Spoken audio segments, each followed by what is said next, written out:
Ha qardaşım, bax bu dədəmdən qalan yadigar torpaqdır. Hə. Ay, buradan da darbazanı Satmadı qoysan, istəmirəm. burada bir dənə ev tikərsən, gəl görəsən. Fikirəm, fikirəm, satam, pul yoxdur, Sən tikmə niyə bilirəm. satsan ki? Ben neyim, necə eləyim, ətək. Ay, özdə bura mərkəzi yerdir. Sən burada bir dənə ev tiksən var ha. Bilsən neçəyə satarsan gələcəyi. O maşınını sat da, ha. Onu satsam da o mağıl onunla ora-bura gedirəm çörək. Valla mən deyirəm sat ucuzlu maşın al sür. Yox, satam mənim. O da elə atamdan qalıbdı yadigar. Elə birini satım, heç olmaz biri qalsın. Onu da gəl belə elə. Da bunu da mən, yəni deyim ki, sana 20 dəqiqə pulun həll olunacaq.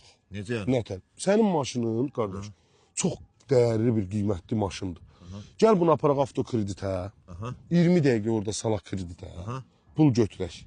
Maşının qalsın özündə, nömrəsi dəyişməsin, pulu da götür. Buranı tik bir dənə ləzzətli ev, darbazanı da qoy. İstəsən içinə kirə yığ, istəsən də nə bilim, qalsın özünə də. Hətta özümdə qalır maşın. Maşın da özündə qalacaq, pul da 20 dəqiqə götürəsən. Nə yaxşı. Bu, nədir, mənim haqq hesabım var bəzi yerə. Yox,